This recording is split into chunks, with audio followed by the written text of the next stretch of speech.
भारतीय स्वातंत्र्य दिन व आगामी सण या अनुषंगाने इगतपुरी रेल्वे स्टेशन येथे दहशतवादी बॉम्बस्फोट कारवाईविरोधी रंगीत तालीम पार पडली.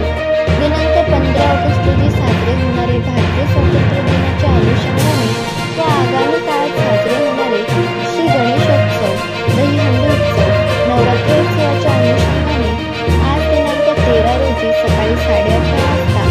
इगतपुरी रेल्वे स्टेशन येथे दहशतवादी बॉम्ब हल्ल्याविरोधी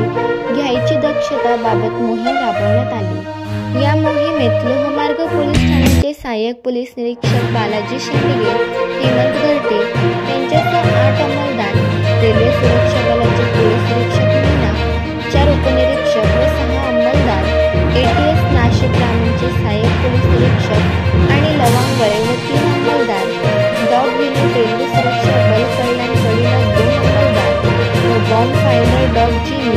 इगतपुरी पोलीस ठाण्याचे BB खाडे, पोलीस शिपाई पटेकर, विजय रुपे,